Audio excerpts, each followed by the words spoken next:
Good evening, everybody, and welcome to Carving It Up Live right here on Facebook Live, YouTube, and on Twitter. As always, I'm Bryson Carver, and folks, it is our first Friday of the NFL season, which means we got a game to react to last night. I got a lot to say about what happened last night between two teams we could very well see months from now in Super Bowl 57 in Arizona. That is, of course, the Buffalo Bills, who trounced the Los Angeles Rams by a final score of 31-10.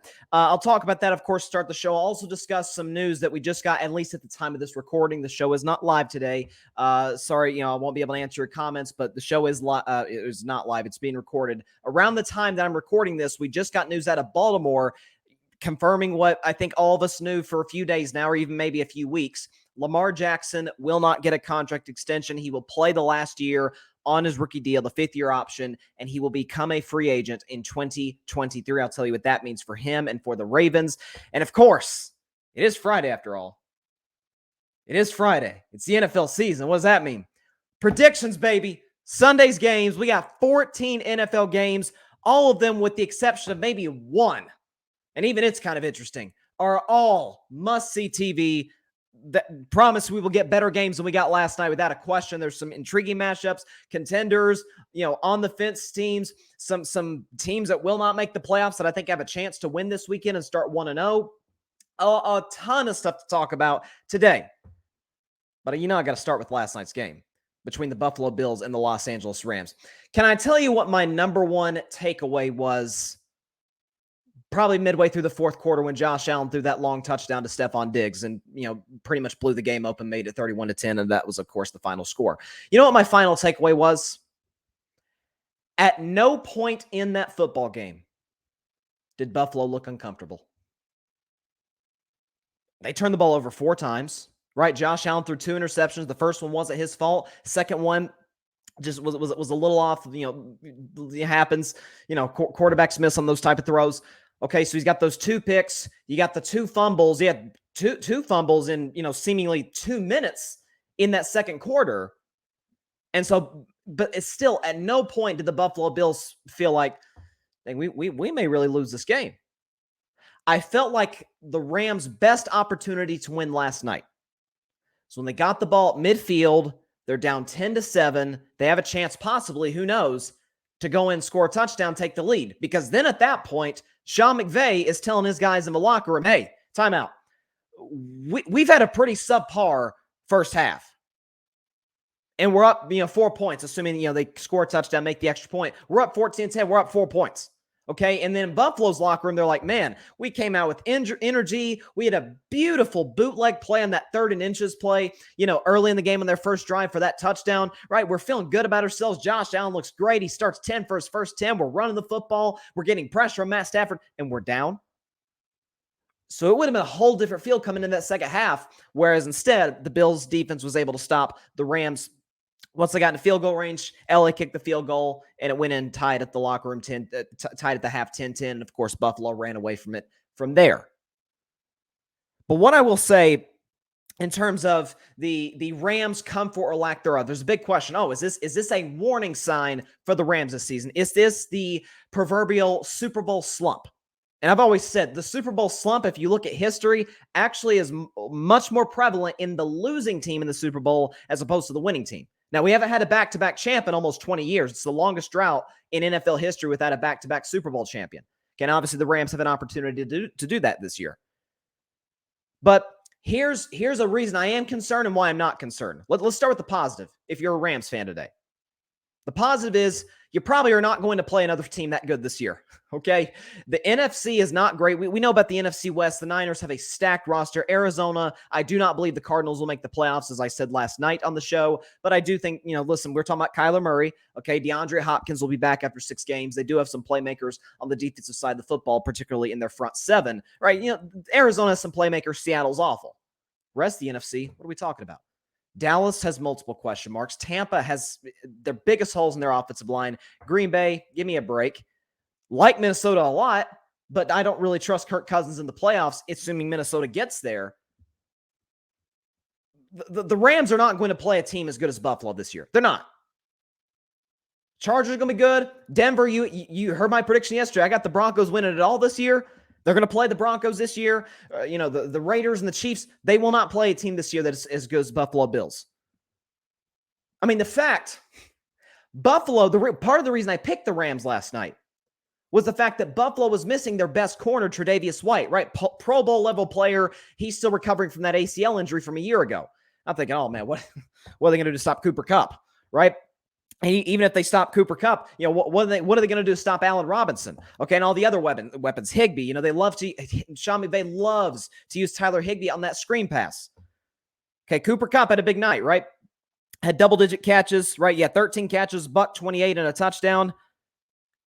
Allen Robinson had 1 catch for 12 yards. Like it almost felt like the Rams were saying, we understand that without our number one corner, we cannot stop Cooper Kupp.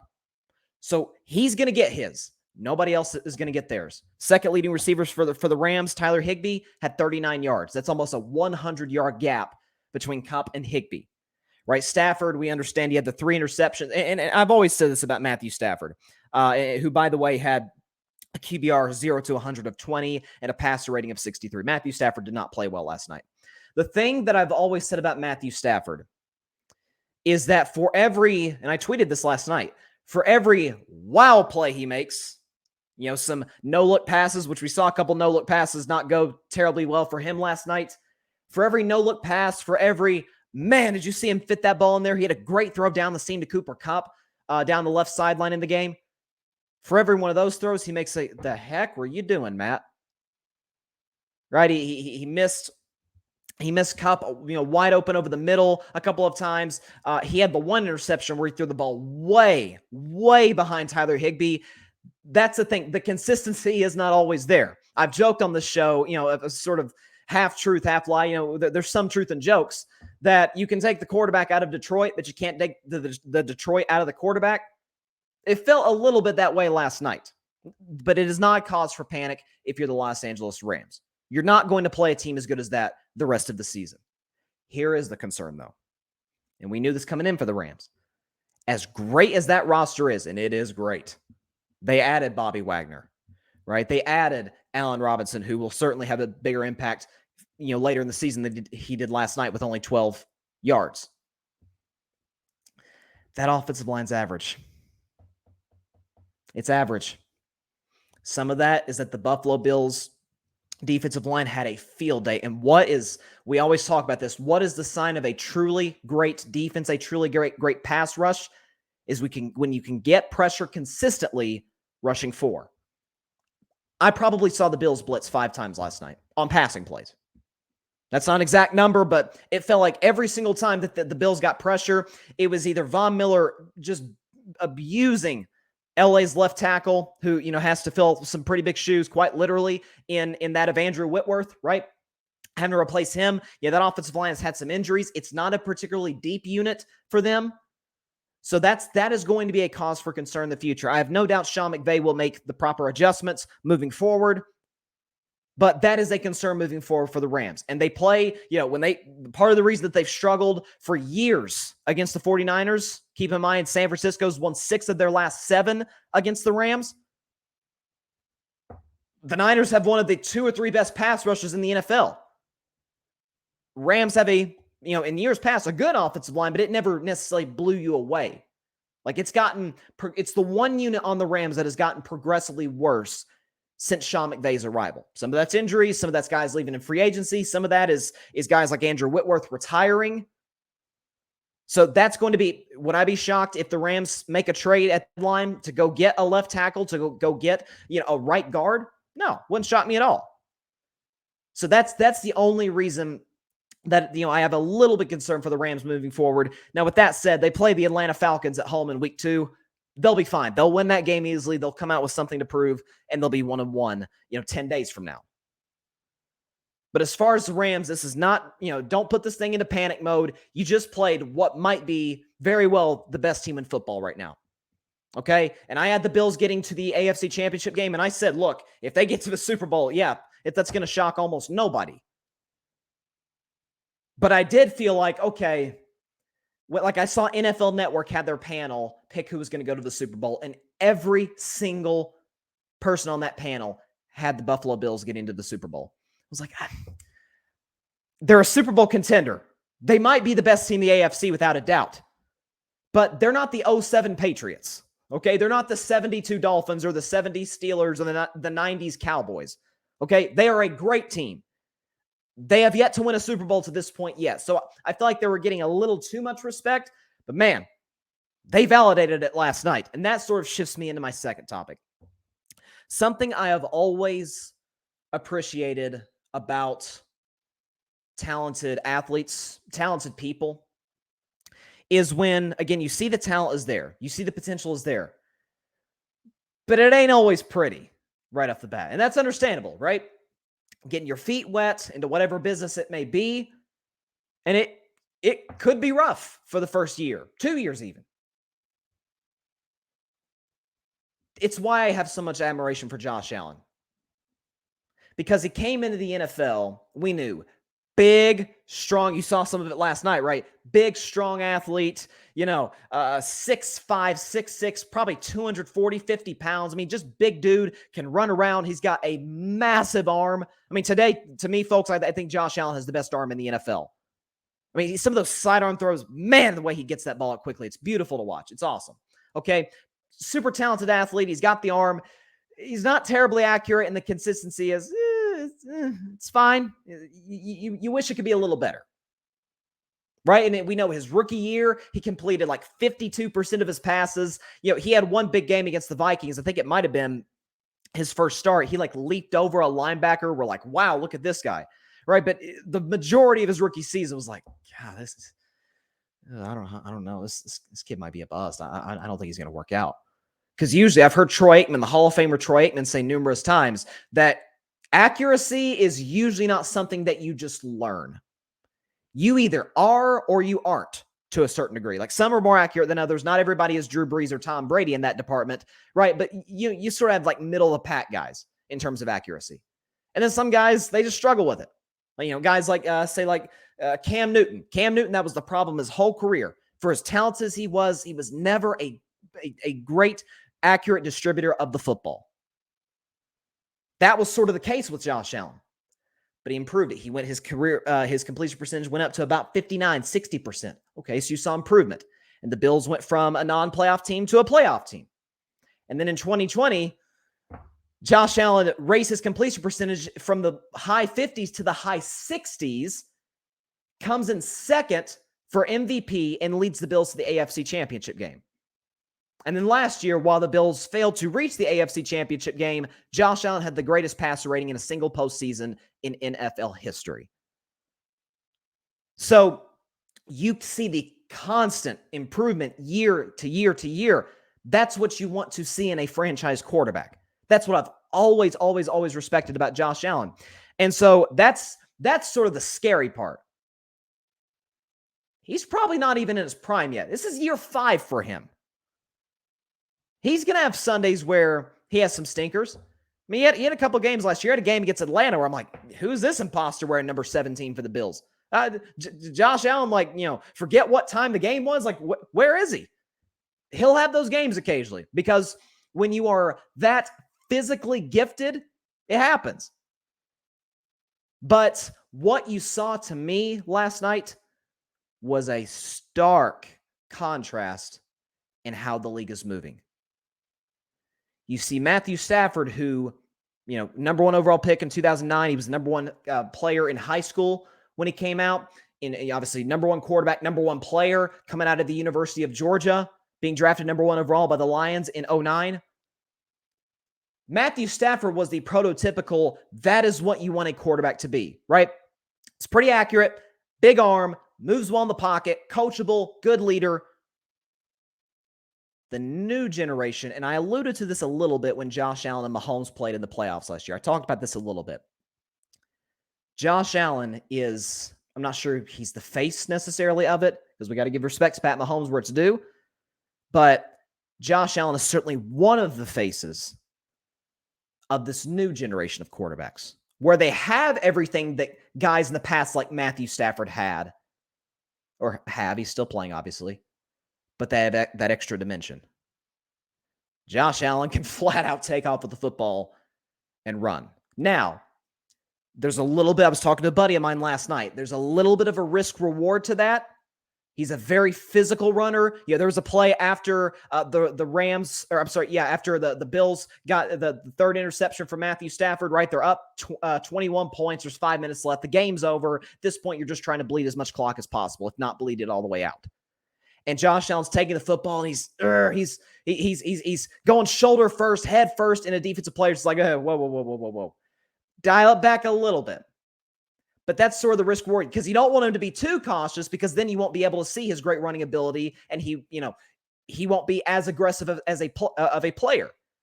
You don't want that. But again, you are concerned. One wrong hit, and you're probably the greatest Super Bowl chances you've ever had since Jim Kelly was there go up in smoke. Now, Josh Allen is a big guy, so he can take those hits. But I just hope it is not something that is a long-term issue for the Bills. By the way, Josh Allen actually had more rushing yards by himself than the Los Angeles Rams did. And that's, I mean, listen, it's not a sexy term, winning in the trenches, but man, it's important. Okay, the Bills won the trench. How many sacks the Bills have last night? Was it 7? Let me check. Yeah, 7 sacks for the Buffalo Bills. The offensive line for the Bills, even Aaron Donald, played pretty well. But all in all, the Bills' offensive line completely controlled the line of scrimmage. They ran the football well with Devin Singletary, who had some big physical runs. I just talked about Josh Allen running the football. Right, like this Bills team, even their skill position players, even their quarterback, are extremely. They're not afraid of contact. Not that the Rams are, but the Bills are kind of on a different level in that department as of right now. So, and one more thing too, for the Rams, I don't know what happened to Jalen Ramsey. I've always talked about Jalen Ramsey. He's a gambler. He's like the Kenny Rogers song. He's the gambler. A lot like Trayvon Diggs in Dallas. But Josh Allen throwing to receivers that were defended by Jalen Ramsey had a perfect passer rating, 158.3. He was targeted 7 times. He allowed 6 catches for 124 yards and 2 touchdowns. Even more concerning in the long term, Jalen Ramsey has now given up a long touchdown in 4 of the last 6 games that the Rams have played. He's going to gamble. He's going to try and make the big play, and that'll work out occasionally. But when it doesn't, it's boom or bust with him. So that's something else you got to pay attention to if you're a Rams fan. But all in all, last night, it was an exciting game for a three touchdown win. Again, it was tied at halftime, but of course the Rams were held scoreless in the second half. And hey, football's back. I just talked about a football game on this show. Oh man, it feels good. We got a lot of games this weekend without a question. Like I said, I'm sure y'all are in the comments right now. I am not live. This has been pre-recorded earlier in the day. Had a previously scheduled engagement, so not going to be able to make the show live tonight. So appreciate all of you who decide to comment. We really appreciate it, and also be sure to like the video as well. But before I get into predictions, which is my favorite part of doing Carving It Up, is doing predictions during the NFL season. I love it. So far, I'm 0-1. We'll start that way, but I'll hope to rebound it from there. But we got some news right before I started recording this earlier today.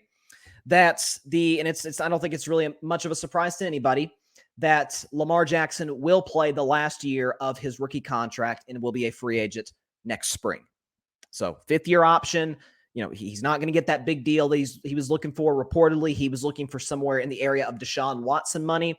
Maybe not even necessarily Deshaun Watson average annual salary, but he wanted a fully guaranteed contract. We know Deshaun Watson has the only fully guaranteed contract in NFL history.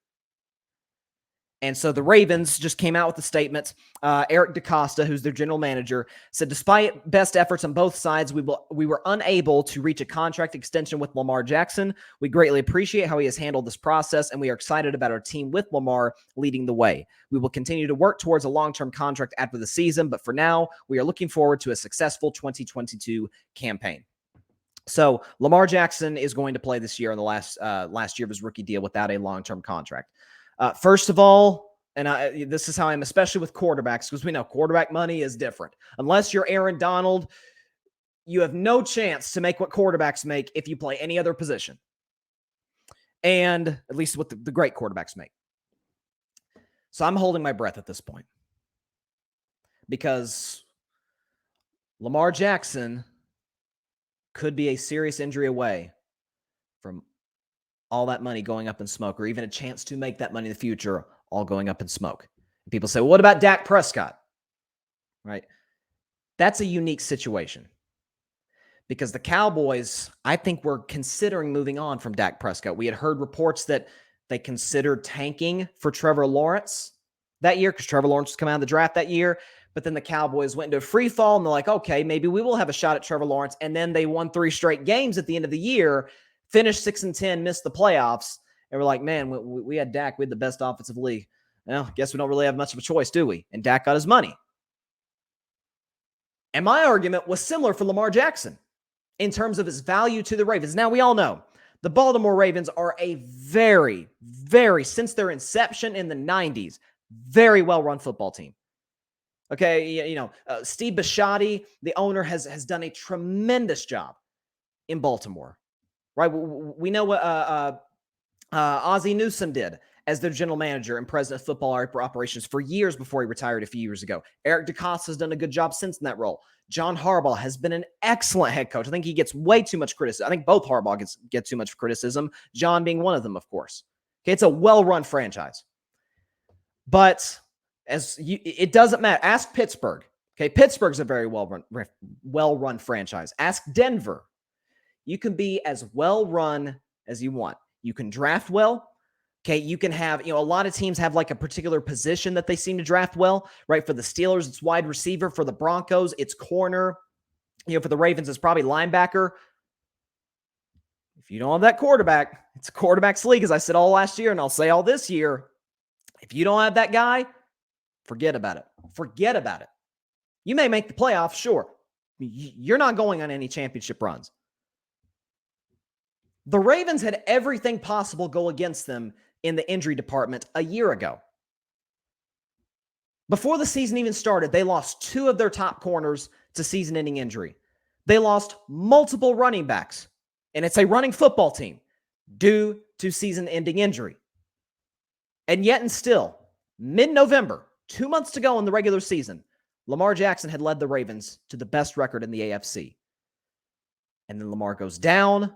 They don't win a game the rest of the year, and they miss the playoffs with an 8-9 record. And that's why I said everything that could have went wrong for the Ravens went wrong last year, and they still barely missed the playoffs. That's why I had the Ravens winning the AFC North. Some people I know have the Ravens go into the Super Bowl. I could see it. Yeah, that team last night is going to be tough to beat, but I could see it. Lamar's value to the Ravens does not get the respect that it deserves. And as I've always said, I beat this table over and over, and I will do it again today, now that we have sort of the finality of it, at least for now, that Lamar's not going to get this contract until, hopefully next offseason. Lamar came into the NFL in 2018. He was the last quarterback selected in the first round of the 2018 draft. Obviously behind Baker Mayfield, Sam Darnold, Josh Rosen, Josh Allen. Okay, Lamar's the last pick of the first round. And a lot of scouts, respected scouts, said, this guy can't throw. Switch him to wide receiver, right? He's athletic. He's fast. He likes contact. Switch him to wide receiver. He can't play quarterback. He can't play quarterback. Midway through the season, the Ravens are playing 500 football. Doesn't look like they're going to win the division. They bench Joe Flacco in favor for Lamar Jackson. They only lose one more game the rest of the way in the regular season, and the Ravens win the division. And it did not look like that way right when Lamar Jackson took over. But then they lost in pretty ugly fashion against the Los Angeles Chargers in the playoffs. So it's like, okay, Lamar can only take you so far, right? He can't throw the football that well. Lamar had some real accuracy issues in that playoff game. And so what did he do? He improved as a passer. He led the NFL in touchdown passes in 2019, and he pulled a Tom Brady / Steph Curry. He won a unanimous MVP. But then in the playoffs again, they lost in blowout fashion to the Tennessee Titans. And it's like, well, Lamar can get you to the playoffs. He can do all he wants the regular season, but he's not very good once he gets to the playoffs. He can't win in the playoffs. Okay, well, it gets them to the playoffs the following year against the same team, the Tennessee Titans, except this game is on the road in Nashville. And Lamar Jackson, with his arm and with his legs, was the number one reason the Ravens won that football game. Yeah, but he's not great coming from behind, right? He doesn't have a whole lot of fourth quarter comebacks. Well, last year before he got hurt, he trailed two elite football teams, the Kansas City Chiefs, we know what they represent, and the Indianapolis Colts. Okay, if Wentz doesn't gag down the stretch, the Colts make the playoffs. Colts were an elite team last year. Lamar trailed double digits in the fourth quarter of both games against Kansas City and against Indianapolis. Won both games. So every single question that has ever been asked about Lamar Jackson, he's answered the call. And that's what I've always said about him. Like, it's kind of the same thing with Josh Allen. Like what I talked about with Josh Allen earlier is that every year he seems to get better and better and better. That's what you are seeing. You are seeing those gradual improvements year after year as a thrower of the football. He's still a great runner of the football. He is the unquestioned leader in that locker room. And my question has always been to the Ravens, who I have great respect for as an organization. You got any better ideas than Lamar Jackson? Because we know it is hard to find a quarterback in this league. Ask the Denver Broncos. John Elway, to me, is one of the 5 greatest quarterbacks who ever played the game. He's the president of football operations in Denver. His 2 best quarterbacks he's had there, Peyton Manning and now Russell Wilson. 2 best quarterbacks he had there. He didn't draft either. He got him in free agency. The other quarterbacks he's had in the building that he's drafted sucked. Trevor Siemian, he's backup. Paxton Lynch isn't even in the NFL anymore. Okay, so like it's been, Brock Osweiler, I'm not 100% sure if he's still in the league anymore. John Elway, one of the greatest quarterbacks ever. Can't find a quarterback. Can't find him. But you got teams like, the Dallas Cowboys, who aren't a well-run franchise, and they found Tony Romo undrafted out of Eastern Illinois in 2003, and they found Dak Prescott in the 4th round out of Mississippi State in 2016. There is no, it's like I was reading about this the other day in a great book. You guys got to get it. It's called Playmakers by Mike Florio. It's a great book. And he was talking, he's a pro football writer. And he was talking about there is no exact science to finding a franchise quarterback, at least in the draft. Now, if a superstar quarterback becomes available like a Russell Wilson in a trade or like a Tom Brady and a Peyton Manning in free agency, okay, you go and get them. Right? Those guys are sure things. Those guys have proven that they are great. They can take you there. But finding one in the draft, it's hard to do. So if you're the Baltimore Ravens, a lot of good quarterbacks coming out of this draft, but the Ravens aren't going to be bad enough to get one of them unless they trade a boatload of picks and players. And even then, if they take a CJ Stroud, if they take a Will Levis, if they take a Bryce Young, those guys aren't sure things. They're still in college. They won't play an NFL snap till a year from now. You don't know. You do know about Lamar. You do know what he has done for that franchise. You do know that he's won an MVP. He's been to the playoffs every single season that he's been healthy. He's won in the playoffs. He can come back in the 4th quarter. He can lead the NFL in touchdown passes. My question is, what more are you asking for? There's only one team that can win the Super Bowl, and Lamar's had you in position to win, or at least to get to the Super Bowl, numerous years. And in that division, Bengals obviously found their quarterback. Browns, we'll see. Pittsburgh, they always rebuild quickly. You better have that guy. Because if you don't, the Ravens are a well-run franchise, so they won't suck. They'll be middle of the pack. They'll win 8-9 games a year. You want to go to the next level, you got to re-sign that guy. Since you couldn't get a deal done now, if Lamar plays well, you have success in the regular season, and especially if you have success in the playoffs, that price is only going to go up, and you are going to regret not paying him when you did. Now, there's the risk on the Ravens side, but there's also risk on Lamar's side. There's reports, it's kind of all over the place. We're assuming probably in the $44, $45 million range, the Patrick Mahomes range as far as pay, but not in the Deshaun Watson, Russell Wilson, Kyler Murray range. Okay, so that's the reports. That's what it sounds like the Ravens were offering. There is a risk for Lamar Jackson's part. If he does get injured, or even if he has a bad season, which I do not anticipate, but even if he does have a bad season, you just cost yourself a lot of money. So I hate these like standoffs because both sides are taking a very, very big risk. We'll see how it plays out. I do believe the Ravens are going to win the AFC North. I think they're going to win a playoff game. And I think Lamar's going to have a great year. So, and look, again, like I said, I know plenty of people. There's some in Vegas who like Baltimore to go to the Super Bowl. Sure, absolutely they can. Lamar's proven people wrong about, one thing after another, year after year. Who say he can't lead the Ravens to the Super Bowl? It's hard to stop. Again, I was talking about Josh Allen is the face of the new generation of NFL quarterbacks. Lamar is as well, right? They after all, they did come out of the same draft in 2018. So that's what it comes down to. All right. So you know what time it is now. Man, been waiting a long time to do this. We are less than 48 hours away from a Sunday's worth of football in the NFL. We really made it, folks. Like, you know what? I want to, for everybody watching this show, for everybody listening to the show, I want to give a round of applause for all of you, for all of us. We made it through 7 months of an NFL offseason. We finally made it. Football's back. We get nothing but football until mid-February. Get a weekend between the AFC champion, the conference championship games and the Super Bowl. Who cares? Pro Bowl. We can get a week off before the Super Bowl.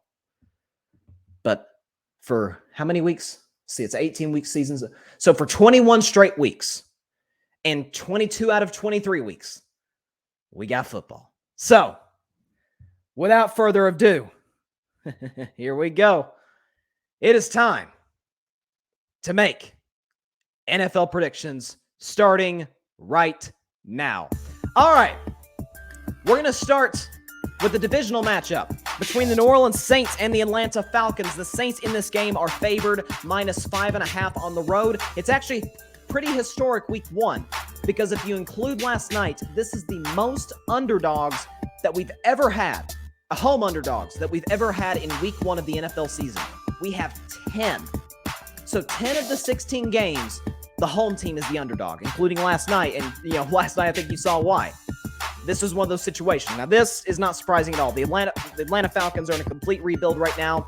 Marcus Mariota is going to start at quarterback. Will Desmond Ridder replace him at some point in the season? We'll see. We understand Kyle Pitts and the absolute dominant force that he has the potential to be as a tight end in this league. But Calvin Ridley's gone for the year. They traded Matt Ryan. The defense is still in shambles. Cordero Patterson is an excellent skill position player. He'll help them get maybe a couple, 2-3 wins this season, but they are not a good football team. The Saints, on the other hand, I feel like are a little bit of a dark horse. The Saints are kind of my sleeper team this year, right? Because you've got Jameis Winston coming off of an injury.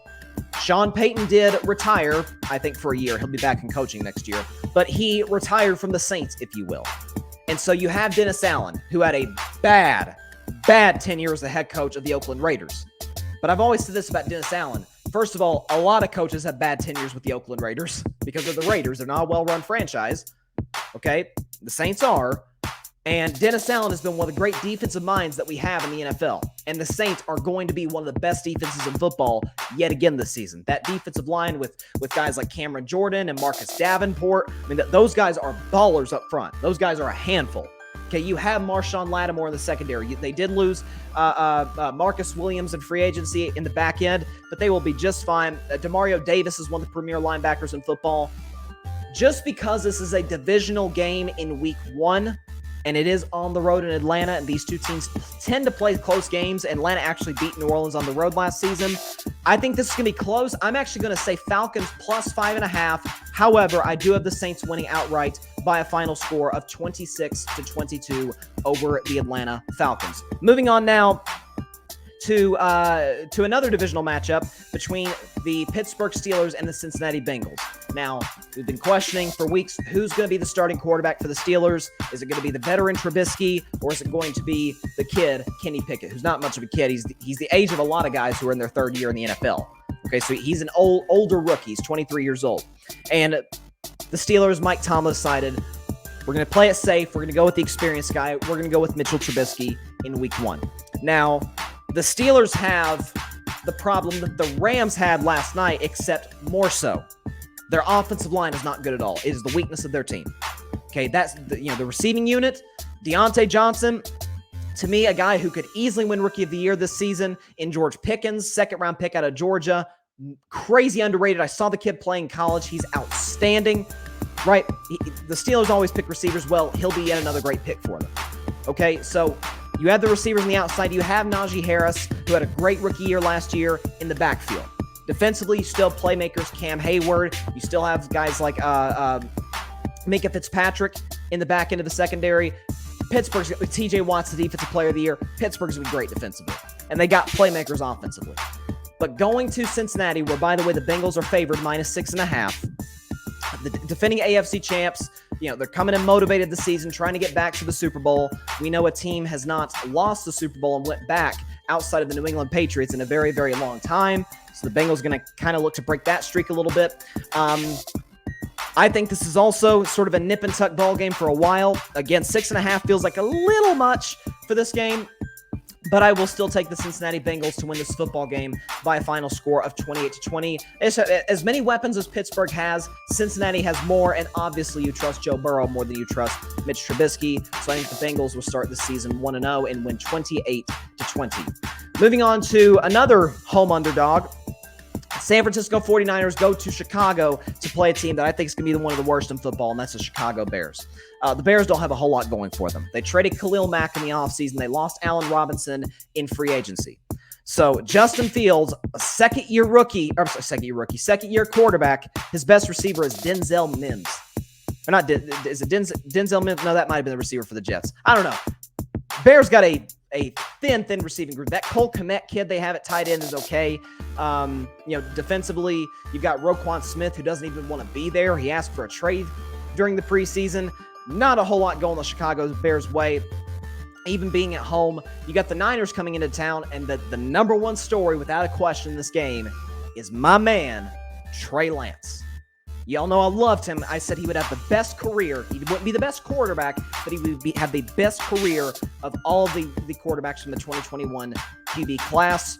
I believe even over Trevor Lawrence, who I believe is the best quarterback in that group, right? Trey Lance going to the situation he went to. Kyle Shanahan, one of the three best offensive coaches in the league. You got an excellent offensive line. You've got great offensive skill position players in Deebo Samuel and George Kittle and Elijah Mitchell and Jawan Jennings and Brandon Ayuk. And then defensively, only weakness of the 49ers is their back end. But the best way to help your back end is by getting pressure on the quarterback. And nobody does that better than the 49ers up front, led by Nick Bosa. Nobody helps the secondary out a little bit, right, in zone coverage, like the linebacking group for the 49ers, led by Fred Warner. I think this is a game where Chicago could get overwhelmed quickly, maybe score some garbage time points at the end. The Niners are favored -7 points, so they're basically favored by a touchdown.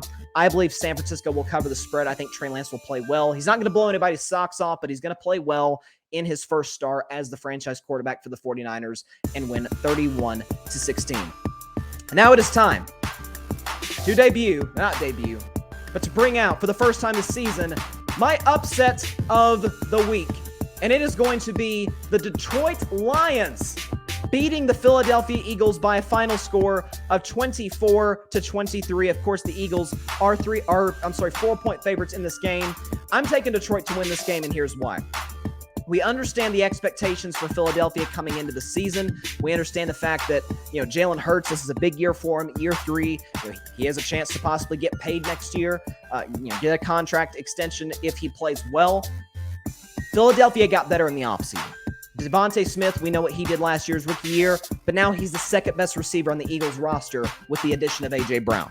Okay, you have a great running game with Miles Sanders. You have an excellent offensive line. Okay, Dallas Goedert is a good tight end. And then the defense. To me, Philadelphia has the defense rookie of the year, and it's not Jordan Davis. As great as I think he's going to be, it's not Jordan Davis. Okay, it's the Nakobe Dean, linebacker out of Georgia. Stole him in the 3rd round. Philadelphia's going to have an excellent defense. I do worry about Darius Slay a little bit. Here's the thing for Detroit. They also got better. They added some receivers. They added offensive linemen. They drafted okay over the last couple of years. And keep in mind about Detroit. They went 3-3 in their last 6 games. They lost a lot of close games last year.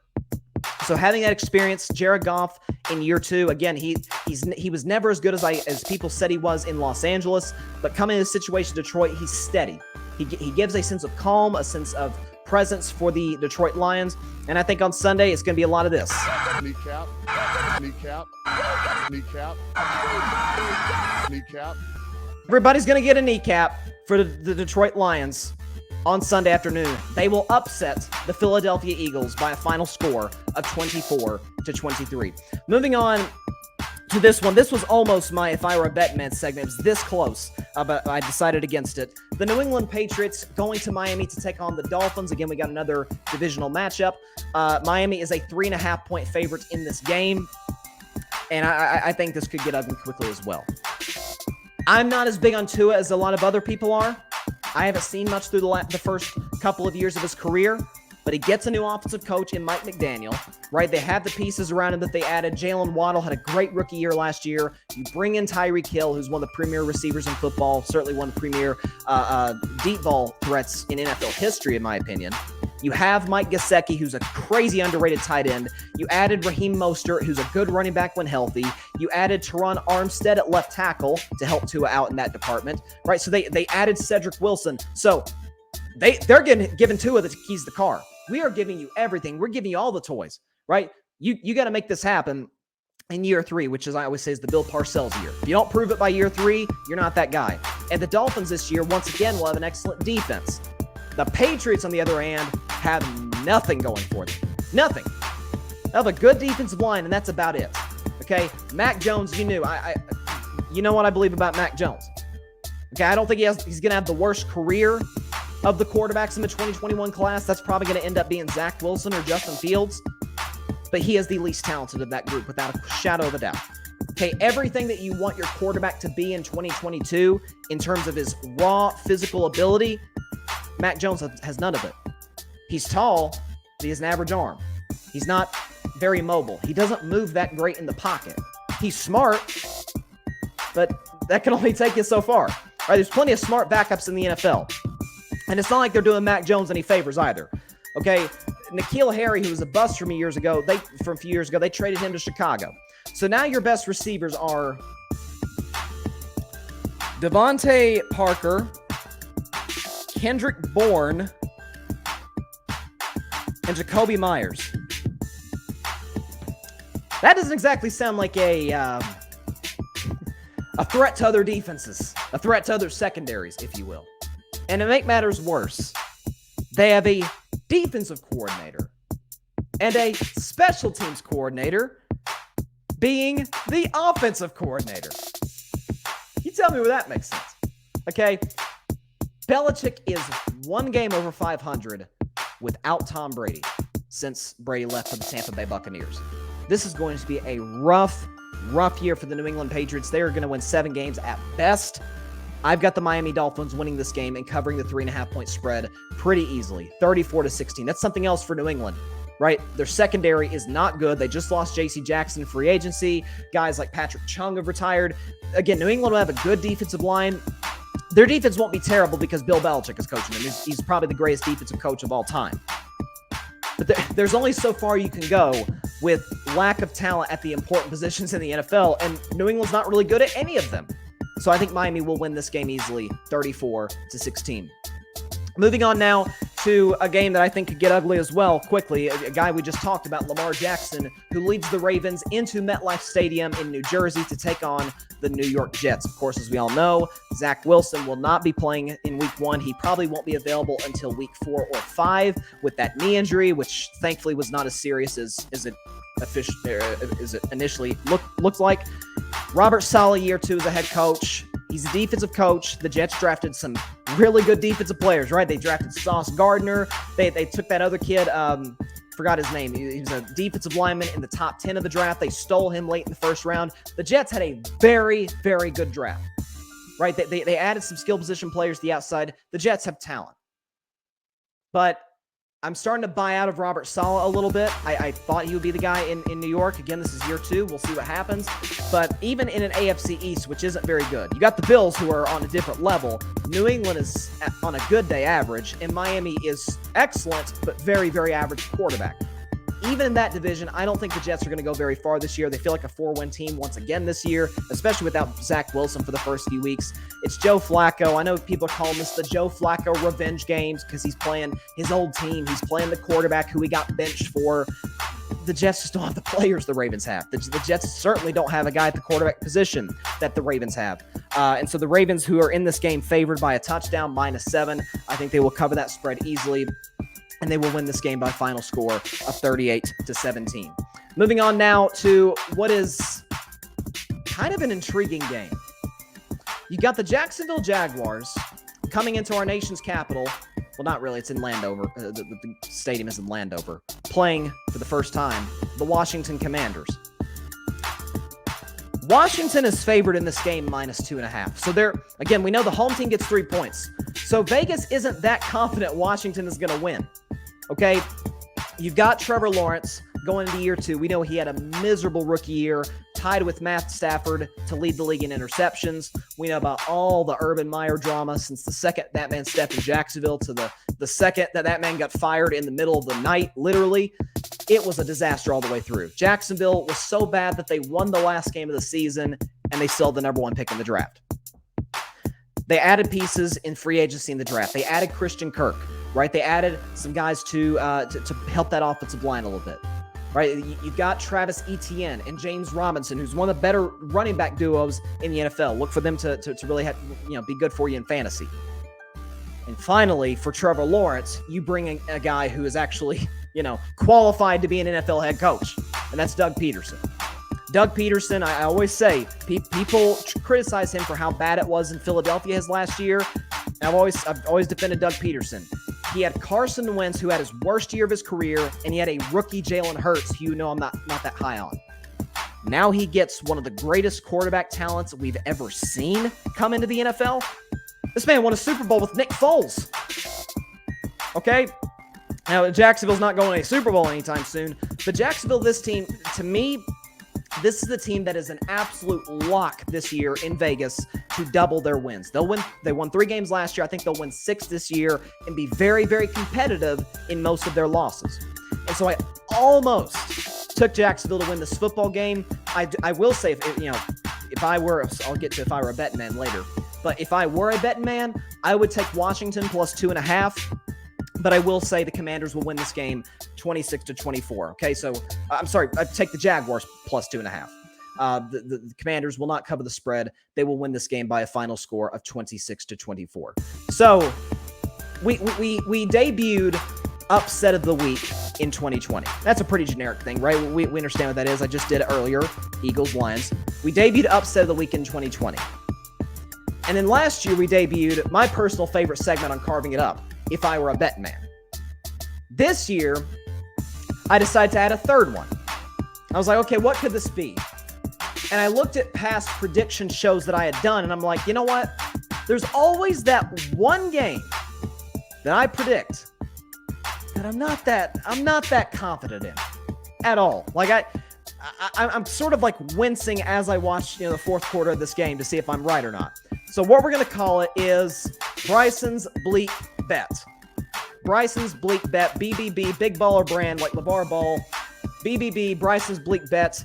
And my Bleak Bet this week is going to be the Carolina Panthers hosting the Cleveland Browns. In this game, Carolina is a 1.5 home favorite. So, they don't love Carolina. They're barely giving them the edge at home over the Cleveland Browns team that has a backup starting at quarterback, of course, with the Deshaun Watson suspension. We know about the headlines coming into this game. Baker Mayfield against his old team. You have that whole dynamic going on. It's going to be, at the very least, interesting to see sort of the interactions between Baker and his old teammates. We know he had a great rookie season, a terrible second year, very good third year, awful fourth year. Okay, so he's going into Carolina where he doesn't have half the talent he had in Cleveland. Okay, Cleveland had a great offensive line. Carolina's is awful. Cleveland had great skill position players. Carolina's are good at best. I like DJ Moore, don't love him. Christian McCaffrey can't stay healthy. Defensively, they're kind of on the same footing, although I would take Cleveland because they have Myles Garrett and Denzel Ward on their defense. Carolina, to me, is not a playoff team. However, I do think it is week 1. I obviously like Kevin Stefanski as a coach a lot more than I like Matt Rule. He's proven a lot more thus far. But this is why I call it Bryson's bleak bet, because I'm not very confident in this prediction at all. I think fire in the belly is a real thing. Being able to control that fire in the belly is as well. Baker's never been known to be one to control the fire in his belly whatsoever, like a Tom Brady. I think it's going to be an ugly football game. I think it's going to be a lot of running the football. There's going to be a lot of turnovers by Baker and by Brissett.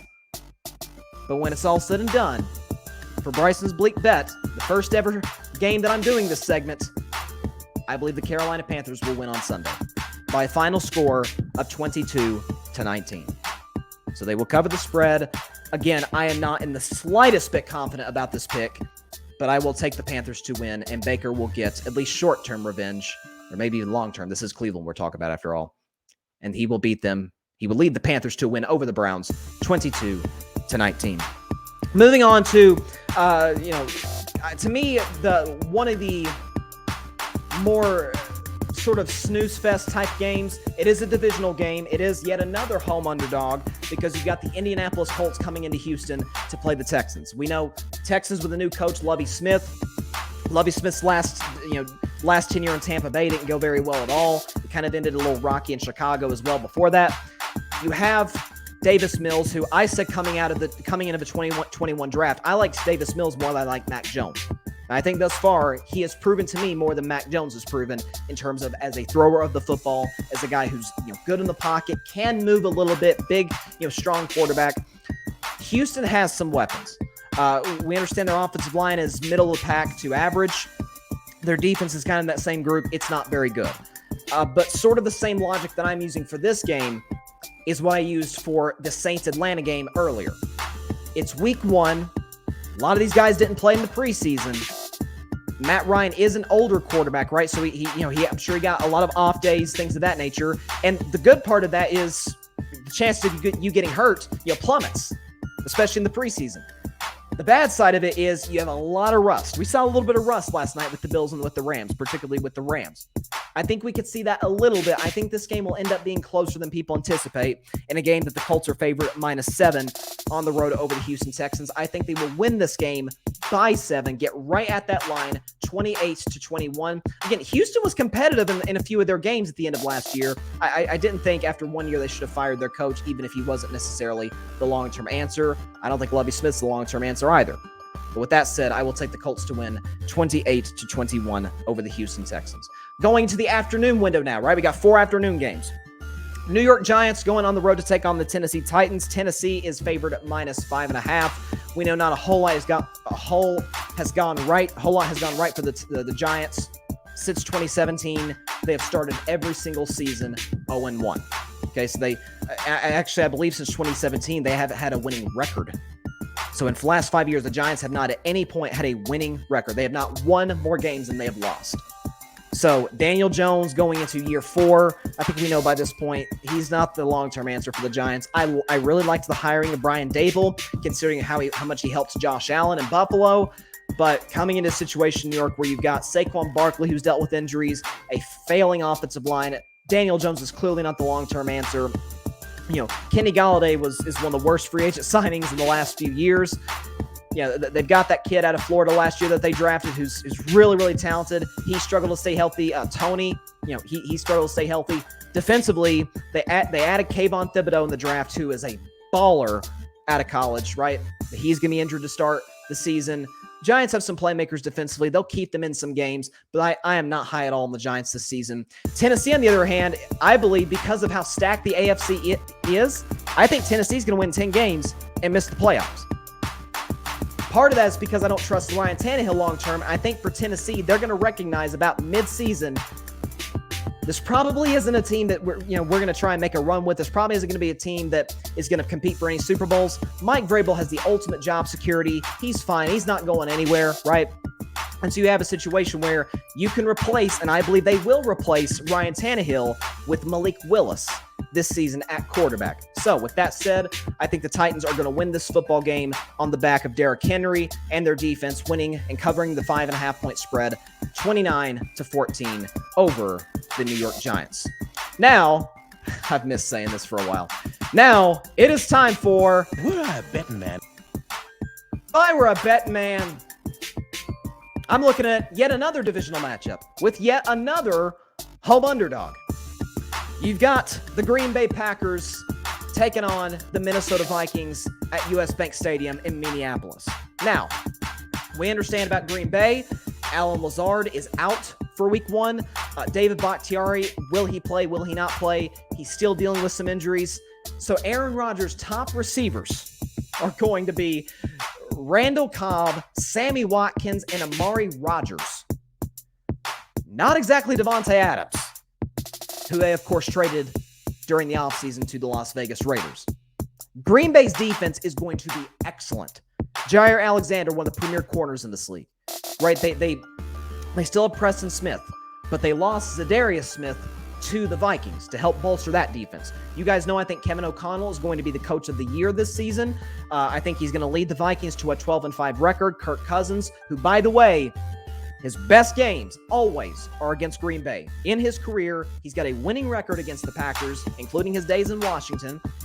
He averages almost 300 passing yards a game, and in those 8 games that he's played there, he's thrown 18 touchdowns to 4 picks. He is very good against Green Bay. You have Dalvin Cook, you have Justin Jefferson.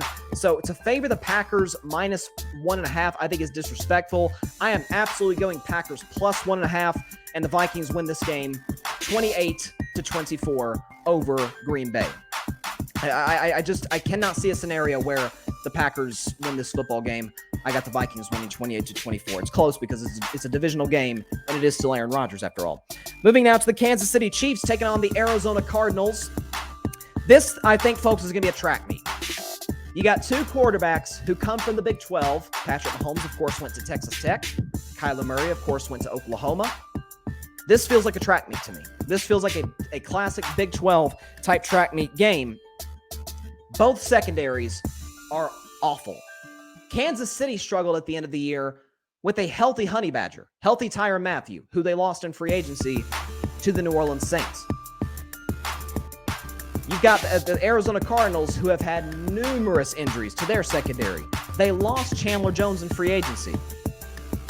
But I think despite not having DeAndre Hopkins for the first 6 games due to, of course, his suspension, you added Hollywood Brown in a trade. You still have Zach Ertz. They still, Arizona still has weapons, and they still have Kyler Murray, who we know always gets off to a hot start to start the season. Can we stop with the Kansas City disrespect?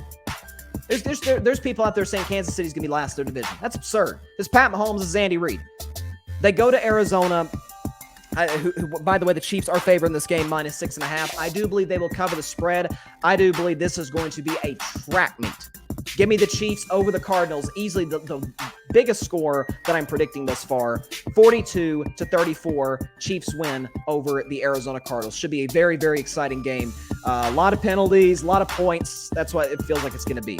Chiefs over the Cardinals. Last afternoon game, you got the Las Vegas Raiders playing the Los Angeles Chargers. Of course, they played the last game of the regular season last year in what was one of the wildest football games I've ever watched in my life at any level. You had Justin Herbert converting all those 4th downs, goes to overtime. If it had been a tie, the Chargers would have made the playoffs. There was some clock management issues with Brandon Staley. There was some going for it on the 4th down issues earlier in the game. As talented as the Chargers are, they almost made the playoffs, and they added Khalil Mack. Okay, and they added numerous other pieces. They added J.C. Jackson. This team, to me, is going to be last in their division because of one man. And he's a good dude, Brandon Staley. Clock management issues, execution late in games, it's the Chargers' way. As my man Ryan Flowers, shout out to him, Clutch Sports Talk, he was on the show yesterday. Chargers going to be the Chargers. So with that said, I think the Las Vegas Raiders will go on the road to Los Angeles in a game that the Chargers are favored -3. So Vegas is saying basically pick them. I think it's going to be a Raiders home game. There's a lot of Los Angeles Raiders fans, remember back in the day. So I think the Las Vegas Raiders will come to town. The fans who are already fans of the Raiders in Los Angeles will show up to the beautiful SoFi Stadium, and the Raiders will beat the Chargers by a final score of 30-27. This has a chance to maybe be the best game of the weekend. And I think there's a very good chance that could be the case. Another divisional matchup. I will take the Raiders to win 30-27. Now for the Sunday night game.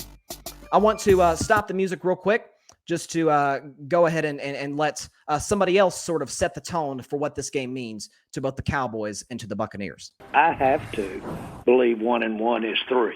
I can't operate where 1 and 1 is 2. Now, we all know it is physically, but the 3 is where you have to go. Now, you have to have optimism to operate out in that world and commit and do things when you got to count on 1 and 1 being 3. And I'm not trying to play games, but that's where the biggest payoffs are. Okay, so I think that's Jerry Jones' way of saying that he's very excited about Sunday Night Football between the Bucs and the Cowboys. Of course, we know last year was a classic in week 1. It was actually the first game of the year last year, and that game was played in Tampa. I was there. It was crazy. It was a wild football game. Went back and forth. Dallas took the lead with a minute and a half. Dak Prescott drove the Cowboys down to take the lead with a minute and a half left, but a minute and a half is just a touch too long for the great Tom Brady, and he, of course, led them down the field. They kicked the walk-off field goal, and Tampa Bay won 31-29. In this case, both teams, to me, have a lot of major flaws. Tampa's offensive line is not very good. Ali Marpet retired. Ryan Jensen, there's a chance he may be out for the year. Tristan Wirfs dealing with injuries. They had, was it Alex Kappa, their guard, dealing with injury issues. And we know about Tom Brady. What is the best way to beat Tom Brady? Pressure, but more specifically, pressure up the middle. Wade Phillips was the genius of this, okay? When Wade Phillips was in Denver, when he was in Los Angeles as the defensive coordinator for the Broncos and with the Rams, he gave Tom Brady fits getting pressure up the middle. We could see a similar situation like we saw last night with the Bills getting to the Rams 7 times. Because you have Micah Parsons on the outside. We know the attention he's going to command. Dallas has some good interior defensive linemen. Neville Gallimore, Odigizua, the second-year player out of UCLA. Very good up the middle. They could get 1 or 2 sacks. Getting pressure on Brady, forcing him to get the ball out quick. The one weakness in Brady's game, he does not handle pressure well. He was one of the worst quarterbacks in football last year when under pressure.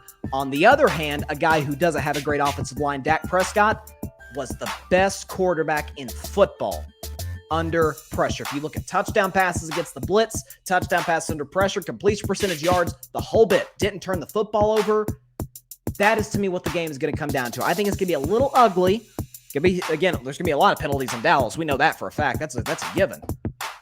I don't think either team's going to run the football very well. It's going to come down to which quarterback handles the pressure the best, and my money is on my man, Dak Prescott. Give me the Dallas Cowboys, who are, once again, we got another home underdog. Bucs are favored -2.5. I think the Cowboys are going to avenge last year's loss and win 24-21. To me, it will be the Cowboys' only true signature win of the season because it's coming against Tampa and because it's coming against Tom Brady. The Cowboys will win this game by a final score of 24-21. And there you have it. That is my predictions. Week 1 of the 2022 NFL season. With that, that is all the time we have for tonight's show. Appreciate everybody stopping by as always. Be sure to catch Carving It Up live on Monday. Monday's going to be a crazy show. Reacting to all the football. There's some good college games this weekend. Go Vols. Let's go beat Pitt on the road tomorrow. Some big college football games, some big NFL games. So I'm going to be talking about all that on Monday at 6 p.m. Eastern, 3 p.m. Pacific time, Facebook Live, YouTube, Twitter. Also, be sure to check out the Carving It Up podcast on Spotify, iHeartRadio, Google Podcast, Anchor, as well as wherever you listen to your podcast. Football's back, y'all. We had a game last night. We got 14 of them on Sunday. I can't wait. Here we go. Have a great weekend, everybody. Stay safe out there. God bless you all. And peace out. Dak's going to get Brady. Thanks so much for watching the show on YouTube. Be sure to click that big red subscribe button and go check out the other clips and full shows of Carving It Up Live. Have a blessed day.